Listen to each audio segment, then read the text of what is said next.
Hi, welcome to Fern the Lamb, where I mostly talk about my knitting. My name is Marian, and thank you for being here. Before we begin, I would love to ask you all what has been your most favorite project that you've worked on this year. So just let me know in the comments below, and I'd love to read what you have to share with me.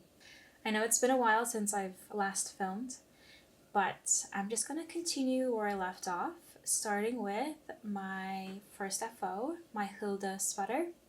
This is a pattern by Anne-Sophie Norby-Velling of Augustins, and this is a decently modified version of the pattern.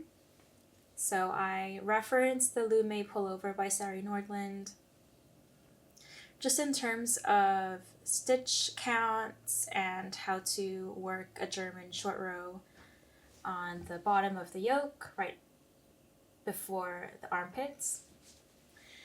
And I used a worsted weight yarn as opposed to a bulky and a lace weight that is suggested in the pattern.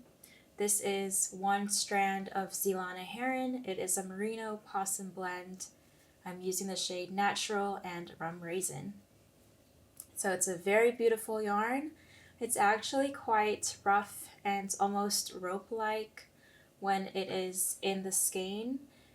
However, as it becomes a fabric, and more so when it has been blocked, it softens up to be a very beautiful, lofty yarn. It's gorgeous.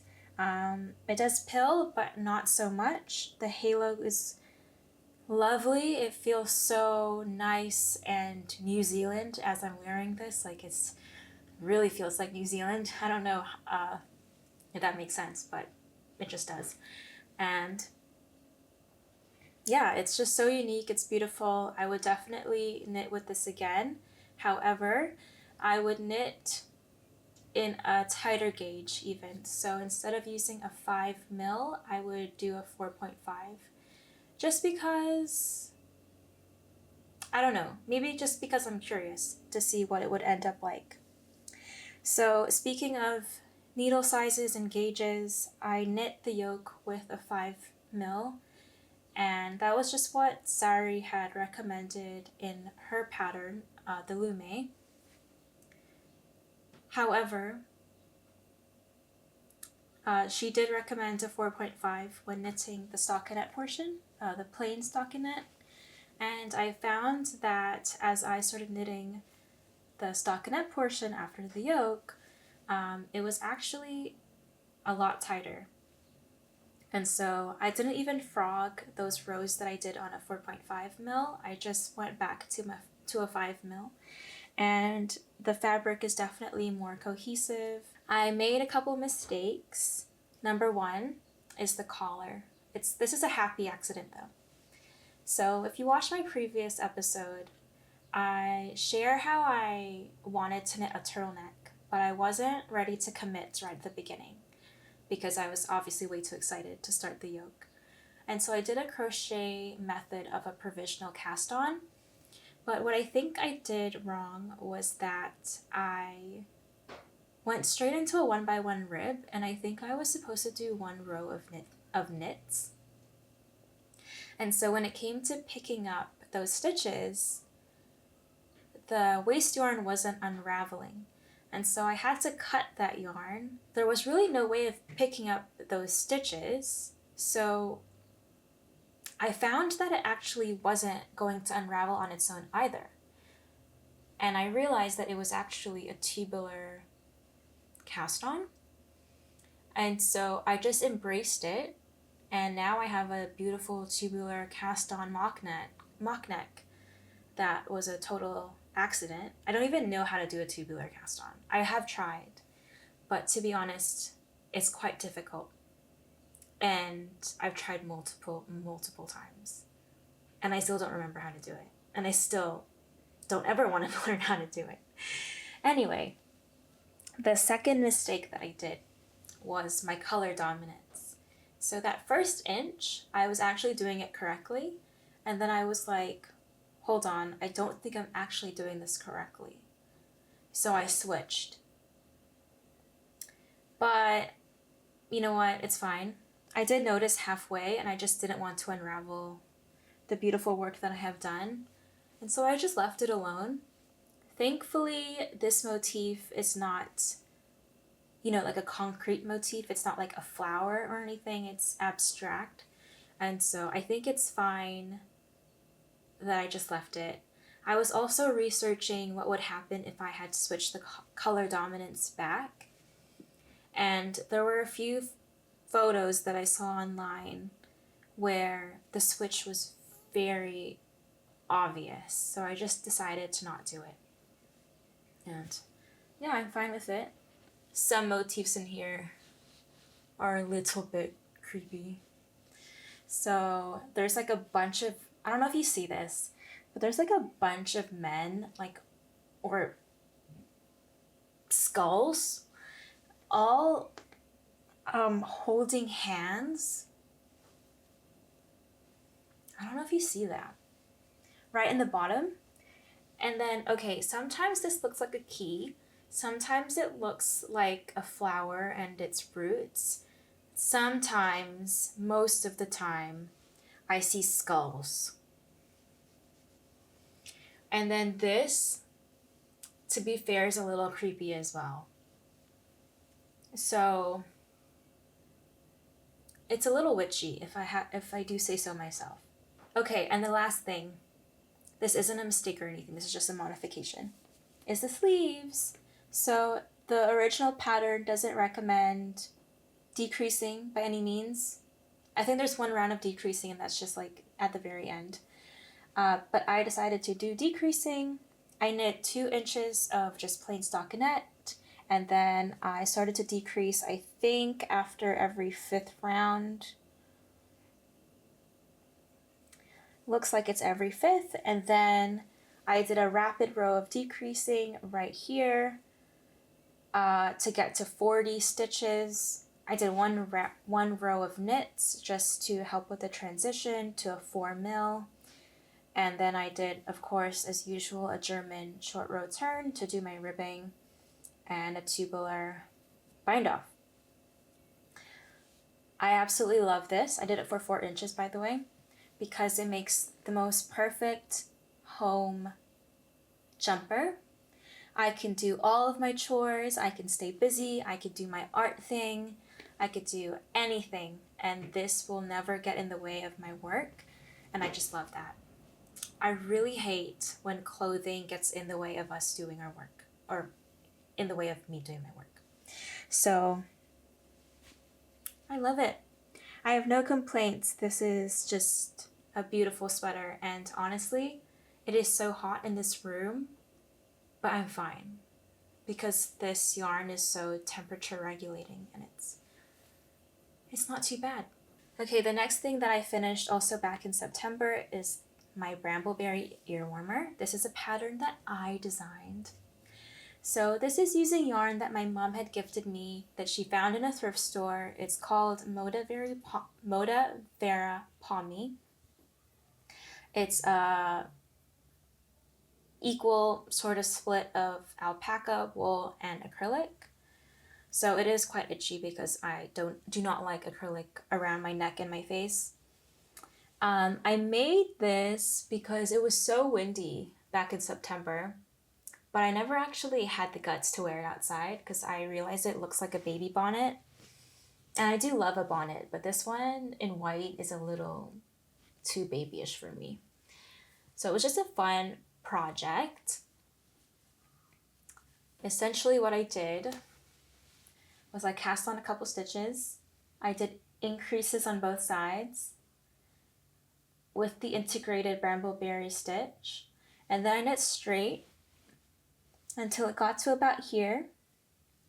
Did my decreases, continued with the I-cord, and then I picked up the stitches right here, did the I-cord, and as I got about halfway through, I did a steam block because, as you may know, textured knits tend to,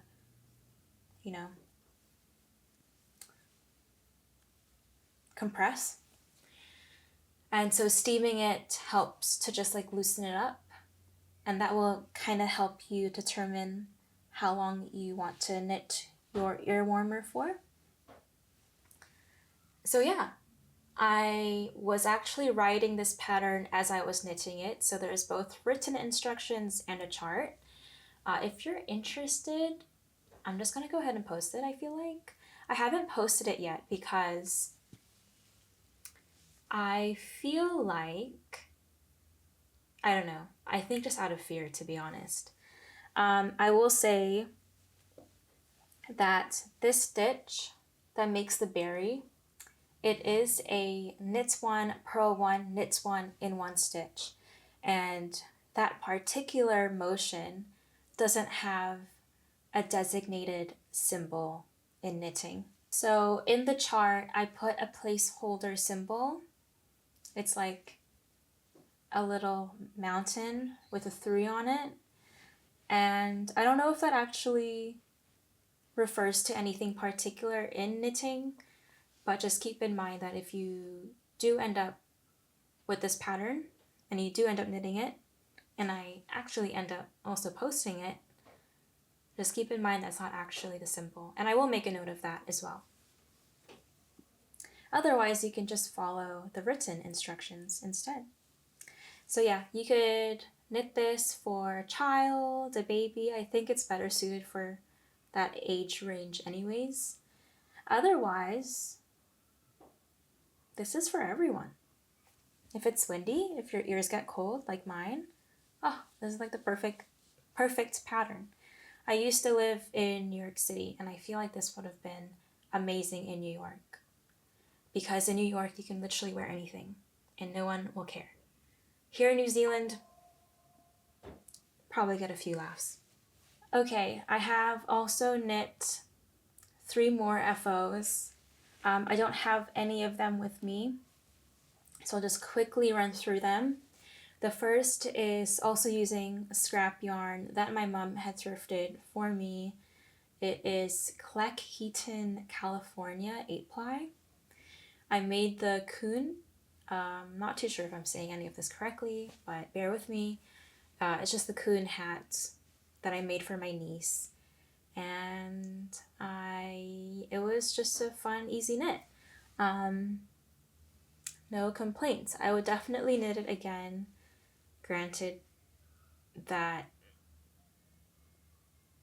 there are more kids in my life that might like this type of hat. I don't know. My niece actually hasn't gotten this hat yet, so I have no idea that if it fits her and if it even is something that she will like. But if she likes it, I might just end up knitting more for her as she grows. Okay, the next one is the sweater number 23 by My Favorite Things. This is a pattern, a project that I worked on for my dear friend that has been so gracious to me, especially during my move here in New Zealand. And she asked me to knit a sweater. I picked the pattern. She picked the yarn for her granddaughter. And so it was almost like a ghost knit because I was the grandmother that knitted this sweater. So it was a very fun experience, just because it was really an act of love, but also it was fun to knit my very first drop shoulder pattern that is a sweater. So I have knit a drop shoulder cardigan, the Levitate wrap, but this one is my first actual sweater. So as I was knitting that, I actually made my own pattern because I wasn't the biggest fan of some of the measurements in that one. It is an earlier pattern of the designer, and so there are proportions that might not be the best. What I will say though is that if you just knit that to pattern and you do have a yarn that does grow a little bit, it's the perfect sweater to wear underneath a coat because the armpits come right under, or the armholes end right under the armpit. And so if you do wear coats, it's just the perfect sweater for that. Like, this is not something that is very comfortable to wear under a jacket, but I still do. Yeah, what else do I have to say about that one? I knit the sleeves twice because I wasn't a fan of the shaping on that one as well. I don't think there's any shaping in that sleeve whatsoever. It was just a straight sleeve with a bunch of ribbing. Fun fact about that pattern is that even though I knit an extra small for the recipient, I had my husband try on the sweater and it actually fits him perfectly. My husband wears typically a large, but will increase to an extra large because he's tall. And it's interesting because the extra small in this pattern fits him perfectly in the body. Obviously, I'd have to knit a bunch way more inches in the body to accommodate his height.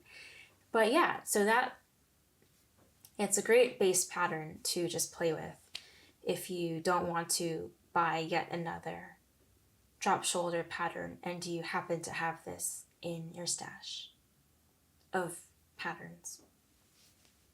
Anyways, and then my last FO is the Stay Toasty scarf by Veronica Lindberg, also known as Kutovakika. I personally followed the Stay Toasty scarf, so I don't know the differences between those two patterns. I will say that this pattern is essentially ribbing, and so whether or not you like ribbing, you may enjoy this pattern. I really unexpectedly enjoyed this. It normalized ribbing for me, and I don't fear ribbing as much as I used to because of knitting this scarf. I knit this also using stash yarn that my mom had thrifted and gave to me. It is Crucci Lambswool, which is a mix of wool, mohair, and acrylic. I will say that I have one gripe with this pattern. And it's just the style of I-cord. So I feel like it's okay for me to share this because Kutovakika has a video tutorial, a portion of this scarf on her channel. The first thing is the style of I-cord. So the I-cord on this scarf is a 2-stitch I-cord, which I feel like it's not my personal preference. I really like a 3-stitch I-cord that the Sophie scarf integrates, and I feel like everyone knows that, so I can say it too. Because with the 3-stitch, there's a stitch in the front, a stitch in the back, and a stitch on the side that kind of wrap around the garment, the flat garment. With the 2-stitch I-cord, I feel like it doesn't really have the chance to hug the garment or the fabric. I have done a 1-stitch I-cord and that is just flat, so I feel like that works better too. So 2-stitch I-cords are just not for me in terms of the visual aesthetic. Now I'm trying to get to the point of this. In the pattern, the I-cord to me is not very intuitive because the wrong side row and the right side row are treated differently. And so on one side, you slip the yarn in the back, then one side you do it in the front, one side you're purling, the other side you're knitting. And so it's very difficult for me to follow which side was which. And as I'm intuitively trying to knit this, that treatment of the I-cord doesn't come to me naturally. And so what ended up happening is that I ended up slipping the yarn in the back on both sides and then purling the first 2 stitches on both sides. And because I was doing that, the I-cord wasn't the same visually. One was leaning towards the front and one was leaning towards the back. The positive thing that came with that accidental modification is that when I was doing the increasing, it was much easier to do. Because when I was following the pattern, I found that the make one left was quite tight, especially the second one that you have to do. And I think it's just the way that the I-cord is done. I'm not sure. I think so. And so I would recommend doing a KFB if you're following her style of I-cords. Otherwise, if I were to knit this again, and I'm kind of tempted to knit this again, I would just do a 3-stitch I-cord with a KFB, just like a pattern that everyone knows about. And that's all I have to say about that. Lovely pattern nonetheless. I gifted this to my sister. I just don't think I really wear this pink. And so I gave it to my sister, who looks better in pink. Okay, this is my Marie clutch, a pattern by PetiteKnit. I only have this much yarn. This is double knitting for the bottom of the purse, so I'm just working on, that bottom portion. I am using stash yarn. This is Chaska Aqu Lace. And this is thrifted yarn that I thrifted. I think it's a cotton merino blend, but I can't say. I don't know what it is. And it makes this beautiful vintagey cream ivory color that I think would look beautiful as a clutch. And I'm too afraid to put makeup in this, but maybe I'll do paint, or maybe even journaling pens. We'll see. But I'm actually quite excited on the FO of this. It's just that this double knitting is kind of taking a while. And then my final whip is my husband's Hanstholm sweater. This is a pattern by PetiteKnit. I'm using Countrywide Natural. It's a New Zealand wool. It's actually very, very beautiful. I mean, it's gorgeous. It's just boring. It's easy knitting. If this is something that is up your alley, knock yourself out. But for me, stockinette is not very enjoyable, I have to say. But I'm getting through it. I've knit a lot of stockinette this year, which was really not my intention. I feel like a lot of my textured knits have come in the form of accessories. I have 2 inches of ribbing left on the hem, and then I can finally work on the sleeves. I feel like the goal is Christmas. Who knows if I can do that, considering that there's a lot of sleeve to do, especially for a tall person. I did do a little mod. I don't even know if you can see this. I did 2 rows of purl stitches right in the bottom of the collar. And I didn't do that on the hem, but I plan to do that on the sleeve. Because what my husband wants is a sleeve that he will have folded. And so I feel like that purl row will kind of help with that fold. And then when it is cold, he can unfold it and he has that length. So I think that would be a really good mod to do on the cuff. And the final thing that I have to say about this project is just that my husband actually knit on this. He knit 2 inches while we were watching The Summer I Turned Pretty. So I was knitting the sweater number 23 for my friend while I was watching that show. And he was watching and knitting with me. And bless him, because at first it took him a full episode to knit 1 row. And he finally can now knit 2 rows in 1 episode.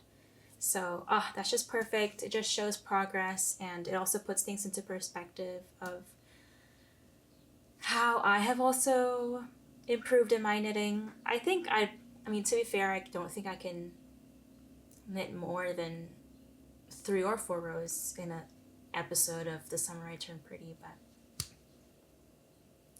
anyways, I feel like I'm losing my breath.